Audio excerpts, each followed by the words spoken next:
Brock have been going at it, and it's been good for both of them. It's been good for the team.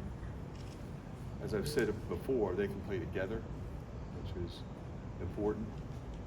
And you're right, it bolsters our backcourt in a number of different ways, not the least of which is experience. Fran, when it comes to recruiting guys and maintaining a team culture, is it important just to find the right fit for the program, and is it just about leaders stepping up, or how do you kind of maintain the culture in an era where guys are free agents and guys are kind of moving around? I think that's the most critical thing. I still want to build a program. I still want to get guys that are really good players and develop them. I mean, I think you look particularly at our sophomore class.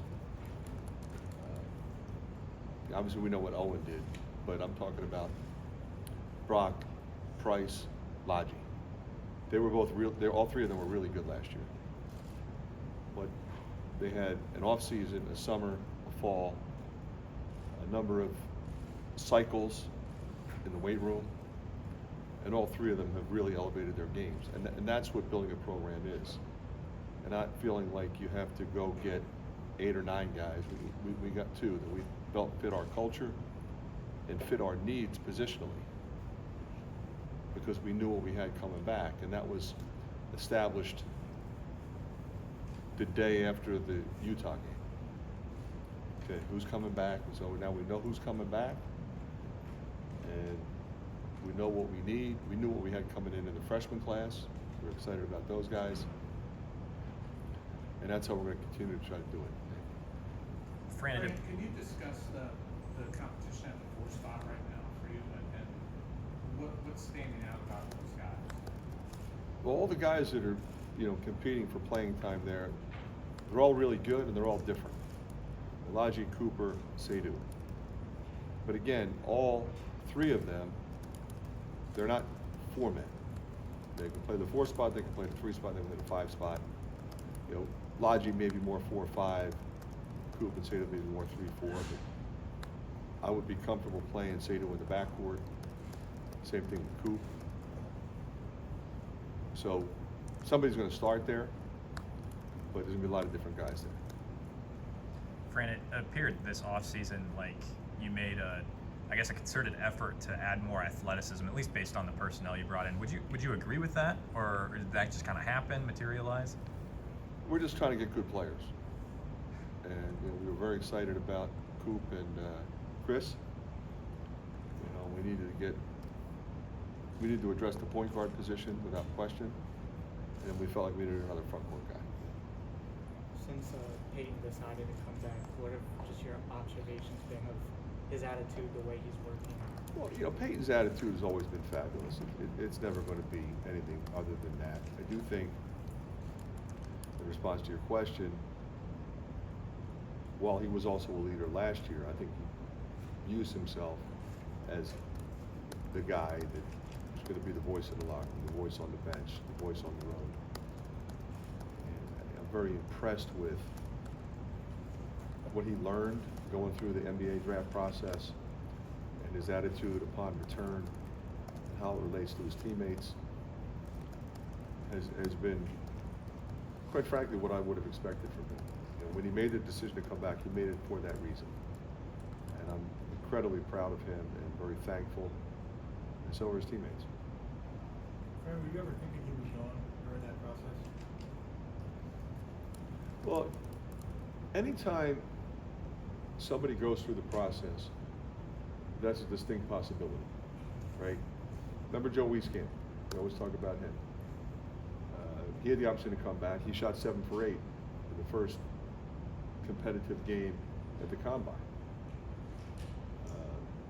He also measured well. I mean, there were a number of things that happened in a positive way. Then he had a solid offer on the table, so that he was gone. Peyton also had solid offers on the table,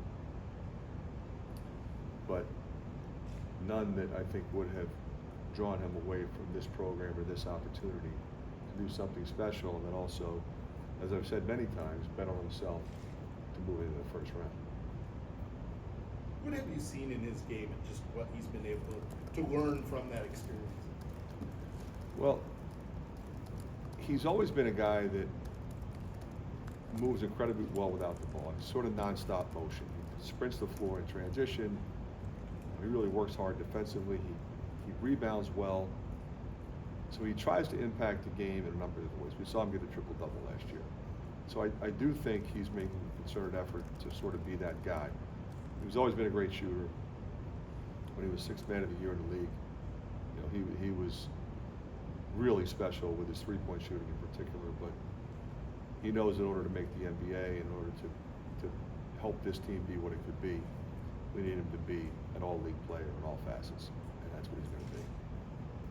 Fran, when it comes to Owen Freeman, I mean, he's always spoken to us that he's a calm but very fiery player.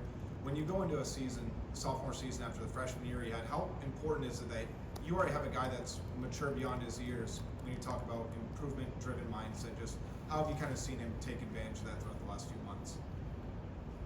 The thing about Owen is he's a special young guy in so many different ways, and he's incredibly talented, but he also recognizes that there's room for growth and wants to get better.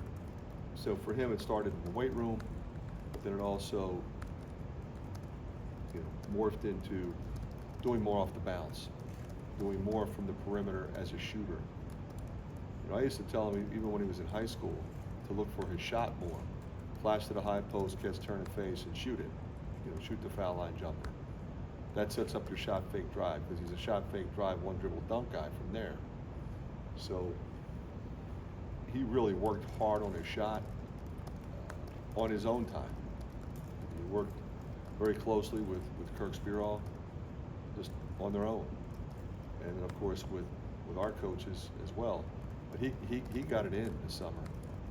And you're seeing a dramatic difference, because a lot of times it's not necessarily form or technique, it's confidence. And knowing that your coach has the confidence in you to shoot the ball. He's not going to encourage you to shoot the ball, then you shoot and miss, then he tells you not to shoot. Well, you're never going to be a good shooter. So I've been encouraging him since he was 15 years old. And you'll see a guy with a more complete game this year, be even more dominant. Fran, heard a little bit about Price really taking his game to that next level over the summer. I guess where did that start? How has it reached that next level? It sort of started towards the end of last season, when he made a concerted effort. From an attitude perspective, he was going to be more physical. He was going to be more aggressive. You know, a lot of times a guy comes in, he's a freshman, he's coming off the bench, he wants to be solid, and we need solid. We don't need mistake makers. But in Price's case, there was so much more in his game than we were seeing in the beginning, and you started to see it manifest itself at the end of the year. Again, through the spring, summer, and fall. He also got in the weight room, so he put on probably 12 pounds of muscle. So he's way more physical. He's always had great length. He's always been an underrated defender with his length, and he'll rebound his position well. But at the end of the day, I mean, he's just really shooting the ball at an incredibly high clip on a consistent basis.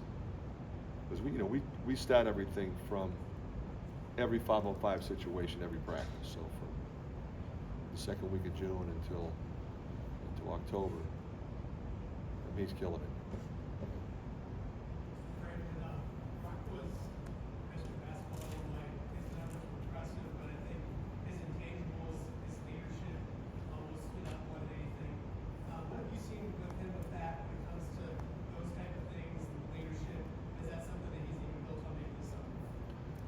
You're right. He's always had that in him. That's always been part of who he is. It's one of the reasons why they won the state championship, why he was Mr. Basketball. And he was the same guy last year. It's just harder when you're coming off the bench. So he's going to be playing a lot more this year. And he is not afraid to talk to his teammates, be direct. Sometimes he can be a little too tough. But everybody respects that about him, because that's how he's wired. And he's the toughest guy, as tough a guy as I've ever coached. And that's why we recruit him. That's why we love him. Where have you seen the biggest growth in Brock's game this offseason? Well, he's also improved his body. He's really defensively been way more physical. He's stronger, but he's shooting the ball extremely well. You know, he changed his shot a little bit, just moved it up a little bit, nothing major. and he's shooting with great confidence. The depth that you have at the 5 behind Owen, Riley, Evan, you mentioned Lodge. Just how do you feel about the physicality and kind of what they can do off the bench? Yeah, the 5 spot is in great shape. You know, it starts with Owen, and you know, Lodge, as I said, can play with Owen at the 4-5. You can put Lodge at the 5. But you know, you're talking about 2 seniors, and Riley Mulvey and Evan Bronze. Evan's a 5th-year senior. Both of those guys have gotten a lot stronger over the last 5 years, 4 years, and they're not mistake guys. They know what we want to do. They've been here. You know, this is Evan's 2nd year. Owen's supposed to be here. Right? Riley's been here longer than that. But you know, I love those guys, and quite frankly, in many ways, wish I could play them more. They're going to play. How much? I don't know. But this is probably the deepest team we've had. You lose DeSante, you lose Patrick, you lose Tony, and then Ben as well. Is there anything about this team that maybe it won't be able to do as well as last year's team did, or how do you replace such a broad base of skill there?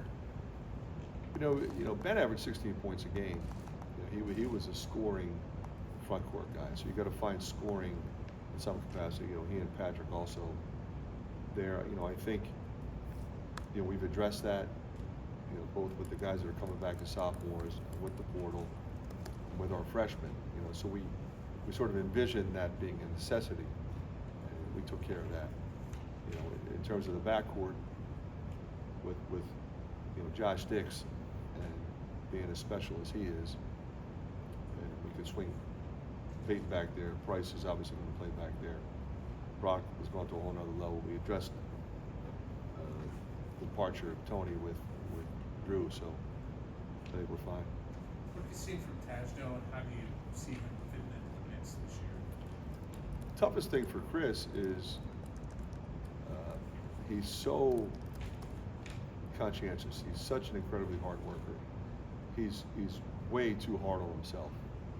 And so that has been my biggest challenge with him, which is a unique challenge. But, you know, it happens. He's such a perfectionist. And as a freshman who is, you know, for the first time in a long time, in a completely English-speaking environment, is now in a position to try to understand what we're doing, and then compete for playing time. And I'm just hopeful that he doesn't beat himself up every time he misses a shot or makes a mistake, because you know he's been doing that. So the coaches have been really, really positive and patient with him, because we love him and we respect his work ethic, his intensity level, and that's a talent. You know, that's an underestimated talent. Hard work, physicality, intensity level on every possession. Not everybody does that, and he does. He's also still pretty new to basketball, and he's kind of been all over the map. I mean, what have you kind of told him entering his first year about what college basketball is actually going to be like, and now that he's kind of at a consistent spot rather than kind of going all over the globe? I think it's the first time he's really watched a lot of film of himself and of everybody else, and just understanding that if I make a teaching point on the film to Owen, it's also for you. It's not just when I talk to you. And you're right, you know, we went from speaking the dialect back home to going to Montreal, where it's English and French. Then he ends up in Mexico City, where it's Spanish. Now he's here, where it's all English. So he's doing really well considering, but I think you're going to see a projection there because of how serious he is about his craft that will be impressive. Coach, with Josh Dix's skill set, will we see him some at point guard, or is that? You will. You will. He's so good off the ball, and he's a really good defender. So he's going to be guarding that wing guy that, you know, from 6'4" to 6'7". He's really good there. But I love his versatility and the ability to move him to the one spot. And then, you know, you put somebody like Price alongside of him. That's a big team, and that's a lot of shooting. It seems like, just from what I've seen, Tristan Spurlock's a guy that players really kind of gravitate to. How did you first kind of meet him, and how did that relationship look? Yeah, so Tristan moved to town a few years back, and it was still in the sort of at the end, but still playing professionally. So he's home in the summer. They would go somewhere in the winter and play. So he started working out with Patrick, then he started working out with our other guys, and then he started inviting a lot of the players out to Court 45. Darryl Moore's operation is. And those guys, in the spring would get hellacious runs there. He would organize it. And then he was doing a lot of the training. And then we had an opening and interviewed him, and he was spectacular. And he interviewed with our administration. Everybody loves him. I mean, everybody that meets Tristan is impressed with him and his personality, his energy level, and he's really good at that component, but he's also, the total package. He's now allowed by rule to be a recruiter, and he's done a great job there. Fran, something that was heard a lot on the recruiting trail, or I guess on the 3SSB circuit, was how good of a shooter Cooper Koch was. But I guess I went out and saw him this last year at his high school, and seemed like a 3-level scorer. So he seems like a lot more. Oh yeah, he's more than a lot of times when guys are great shooters, that's what they're called. He's a shooter, and he, in what you were referring to, the 3SSB circuit, he was one of the, I think he was maybe the best shooter statistically of all of those teams, which is incredible when you think about it. I mean, I remember I went to see him out west, and he 8 threes in a row, that kind of thing. And you remember he's 6'8", so he can score inside. He does offensive rebound. He can post up. So he is a 3-level scorer. And he had surgery this summer, so he's done amazingly well coming back from that. I was blown away that he was able to maintain the intensity level that he has from the minute he came back. He was out for 6 weeks. 6 weeks in one day, he was sprinting the floor and competing. In your reviewing of film of Thelwell before he came here, what did you see from him, like in the conference tournament or down the stretch in the games that mattered the most? I go back, we watched those games that you're talking about, but you look at that kid, and when you're the all-time winningest player in a program's history, that's an incredible statement. They won 27 games last year, and he was the point guard. So now you're watching, okay, first of all, how do they play? How does he fit? They ran a few more sets. We were a little more free-flowing, but he clearly had the athleticism to play fast. Does he make plays for other people? Does he engineer victory? And he did that, and he shot the ball well enough. I think he was like a little over 34% from three-point range. And he fared pretty well against the Power 5 teams that are on the schedule. Fran, what's the next step for Peyton as he continues to evolve? Yeah, I think for Peyton, we all have an expectation. When your best player comes back and he led the league and made threes, he's always going to make more threes. He's going to get more rebounds. I mean, the thing that I've been impressed with, Pat, is you look. He was a really good rebounder last year. He's a really special offensive rebounder. And a lot of shooters just don't do that. They hang around on the perimeter, and that's that. Throw me the ball, and I'll shoot it in the hole for you. He does that, but he's done more off the dribble. He's done more passing to open people and reading situations, which is what you would expect from a senior. Think about him. He's freshman year, he played a lot. He was on a Big Ten championship team. Sophomore year, he was rookie year in the league. Last year, led the league and made threes. Was an all-league player. So now I think, how do you go from being a second or third team all-league player to first team? Obviously it's consistency of effort and performance, and nobody's going to work harder. Looking back on last season, what was this team's biggest weakness, and what has been done to address that this offseason? You know, I thought last year's team was impressive in a lot of ways. You know, we had a lot of different guys that could score. We competed. We lost a couple games that we didn't close. A couple that stand out in my mind. And if we won, you know, you always go back. If we'd have just won that, we should have won that game. We didn't. If we did, we'd have been in the NCAA tournament. So that's how close I think we were. So what are your expectations from this team now, especially in the expanded Big Ten this year? Yeah, we expect to be really good. We expect to win a lot of games. We expect to go to the NCAA tournament. We expect to contend night in and night out in a very difficult league. It's unique in the sense that, you know, a lot of coaches really don't know a lot about the other teams, especially the ones that have 8 or 9 new players. So we'll get into it and we'll figure it out. What does Carter Kingsbury bring to the program? Veteran guy that physically is capable of playing more than one position, really good three-point shooter, but really tough guy and smart. Fran, you had mentioned on Big Ten Network that you feel like this is your deepest team. I'm just kind of curious, is that in terms of how many guys are capable of playing? Is it versatility? Is it different ways to Both. play? You know, and I think that's the key. You're right. I mean, I legitimately have 13 guys I feel comfortable playing. And playing a number of them in different positions. And relying on them to be productive in those different positions. Because they're smart and they've been around.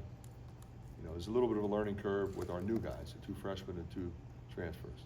But everybody else has been here. So I feel very comfortable. You know, you're in a late game situation, you've got to run a press attack, you don't have a timeout, you run a side OB, you're running your late game package. All of those guys can run that effectively without having to take a timeout and explain it over and over. We'd like to see Butler in person this year. Yeah, I will try as best I can. It's gonna be hard. I think there's one game around Thanksgiving that I might be able to get to, that I know for sure. You know, it's hard. You know, it's a 5-hour and 20-minute drive. But I'll do what I can. When you talk about closing out games, what's key to doing that, especially with the younger guys on this team? But you can't make mistakes, and you got to execute. So if you're running sets, if you're running out of bounds plays, if you're protecting a lead, can't turn it over. You got to make sure the right people are getting fouled. If you're fouling them, you're fouling the right people. No time and score. Know if you're in the bonus, if they're in the bonus, if you're in the double bonus or not. You have timeouts left. So, you know, everybody thinks, you know, if you're 10 and 20 or 20 and 10, one team's good, one team stinks. Fine line. You got to win 5-point games, 2-possession games. And that comes down to intellect. All right, thanks, Coach. Appreciate it, guys. Thanks, Fran.